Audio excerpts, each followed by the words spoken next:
So you can always trust the internet to be mad about something. Which is totally fine, by the way. You're a human being and you should feel however you want to feel. That is important. But as we do get closer to All In, the Wembley Stadium AEW show with over 80,000 people, certain folk are now like, well, it seems to me like All Out is being prioritized over this pay-per-view. So what is going on? Now, I can't lie, I just feel rather privileged that we do get two shows back-to-back that are going to be mega-wegger, although I do understand it's quite hard when it comes to a financial point of view. But when we get out the other side of that Chicago event, I think we're going to be in amazing territory. The thing is, though, regardless what AEW does, All In 2023 is going to be their biggest show of all time. Why?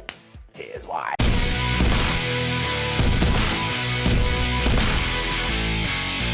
Before we do move forward, yes, I mean that very literally as well, because the time you do see this, AEW All In show will probably have surpassed the WWE record at WrestleMania 32 for the amount of asses in seats that have actually paid some money for a damn ticket. I know there's higher attendance numbers out there, just Google is your friend, my friends. You can go yell at that instead. I'm sure WWE will look to reclaim this record as well when they've probably been WrestleMania to the UK. So I'm just the happiest man ever because, of course, I am based over here. But we can only go with the information that is smashing us in the face right now. Let's just be honest, AEW has done an incredible job. This is even more true because the naysayers at the start of this were out in force. They were like, oh man, AEW's gonna fail here. The maximum they're gonna get is 40,000. If they get 12,000, it's gonna look absolutely crap. And here we are on the eve of such a show, and they're going to be close to 100,000 people. Now look, if you love wrestling and you feel it in your tum-tum and you feel it in your tootsie toes, you should be doing the dance of joy about that because it's just so damn good for sports entertainment. It was also never meant to happen. 5 years ago, All Elite Wrestling didn't even exist. Now this does mean that fans have bought in hard to this and more power to you, and if we are to follow the rumours online, the reaction has now been, well, I can't believe that Kenny Omega is not going to be in a singles match on this pay-per-view, and yeah, we're going to talk about it. Because you could totally say that this is something that AEW needs to do more of, because in Kenneth Omega, they have a generational talent, and 9.9 times out of 10, when he does have a one-on-one match, we all walk away going, that's the best thing I've ever seen in my life. So you just want to let him run wild like some kind of wildebeest. I shouldn't have said that. And because there's yet more speculation that after 7 days at All Out, we may get Omega versus Takeshita, or maybe we should do the old switcheroo. And you can make that work, of course, but sometimes I just think you need to look at the situation that is staring at you in your eyes. Because no matter what we do at this Wembley show, the excitement, the anticipation, the passion, and the sheer amount of people means it's going to be a landmark event, even if, I don't know, you send an elephant out there. I mean, the vibe and the pumped upness are going to be something that All Out is never going to be able to reach just because there's going to be so many damn individuals. I mean, this is like a WrestleMania. So I do think we're getting a little bit carried away because also, if we go with the speculation, we're going to get Omega, Hangman Page, and Kota Ibushi taking on Bullet Club Gold. And once again, if we get in a time machine and we go back to 2018 and I laid all this out in front of you, you would go, Simon, you son of a ditch, how dare you say that, and you smack me in my face, because I would have just given you, as far as you were concerned, false hope. Well, seemingly it is going to happen, and do you think the likes of Kenny, Ibushi, and the Hangman are going to phone it in? Of course not. This will be one of the biggest events they ever perform at, and it's the same for Jay White, Juice Robinson, and whoever teams up with them. They will have such a bee in their bonnet that no matter what the lay of the land, they will walk down that ramp, they will get in that ring, and they will accept nothing other than a 5-star classic. Now, it doesn't mean they're going to get there, but they'll damn sure try. So in no world am I going to go, oh man, I just saw one of the best trios matches ever. But also, there are super, super important things on this damn card, because we are getting FTR versus the Young Bucks for the AEW World Tag Team titles. I mean, we've even gone as far to say that whoever does win this can walk away going, we are the best tag team ever. Now, of course, we will debate that until the cows come home, but if you are Cash, Dax, or the Jacksons, that is exactly how you're going to approach this, because when you have 80,000 people looking at you, well, it does something deep down in here, your tum-tum once again, and it makes you driven, and these guys are already driven. The first two matches were also amazing.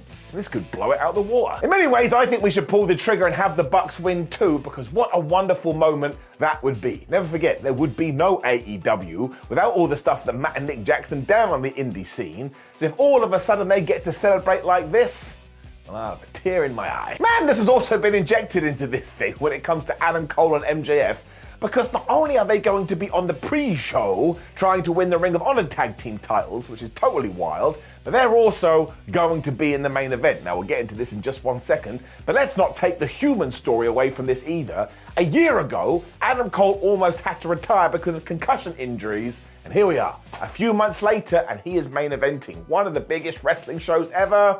I just think that is damn great. Given that they are clashing in the main event too for the World Championship, there is just no way that something seismic isn't going to happen here. So when you do get to the end of the damn thing, we'll probably all be going nuts. And I kind of feel like Cole is going to accidentally on purpose screw Max in that opening match. So when we do get to the last one, all of a sudden Roderick Strong is here, as well as the Kingdom.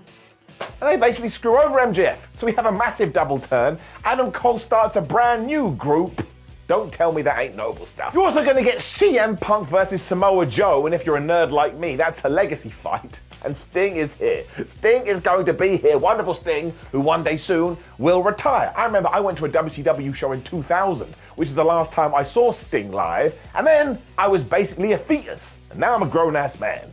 You didn't need that to be defined, but I'm telling you. I'm sure there's going to be surprises galore with this as well, but let's look at the numbers too. A huge house, a huge gate, making money all over the place, and the perception is something else. Like, even if you're only a passive fan, you'll look at this and you'll go, oh wow, that AEW's doing all right. I mean, a promotion not named WWE packing a massive stadium sends massive messages, and if you are some kind of random TV executive, maybe, just maybe, all of a sudden you'll be interested. If you're trying to sell your product to someone who doesn't get it and you show them these images, well, their faces are probably going to light up with glee. So if Tony Khan can capitalize on this only 1 week later and do something special with All Out as well, this could be the exact thing that All Elite Wrestling needs right now to create a catalyst to try and climb up that ladder again. I mean, if you look at their trajectory, it has been pretty damn amazing, and it's a feather in their cap, because in 2019, some people going like, oh man, they'll be dead in 6 months.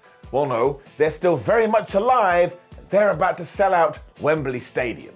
I'm going to take advantage of saying that sentence because I just can't believe it. So that means from a business perspective, it rocks. From a fan perspective, who's going, it will rock. And even if you are watching on pay-per-view, surely it's going to rock. Because if we go through every single pay-per-view that AEW has done, well, their hits greatly outnumber their misses. And don't forget the power of the visual as well, because humans will look at this and go, wow, they did it. As they do try and see every single body that has some magic in its bones. So I just cannot see a world where this doesn't rock, even if, as I always say, Kenny Omega went out there to play chess. Have you seen how he goes into anything like this? He always figures out a way to make it work. Also, just to be that guy and go back to the emotional side, I know, Simon, you're such an asshole. You are completely correct, and I agree with you. Also, hello, Mum. Hope you're doing well. I just love the fact that a bunch of girls and boys and men and women who have been busting their ass, who have been trying to get to this kind of a level, are all of a sudden going to have the experience of their lifetime. I know that doesn't mean they can go out there and not do much,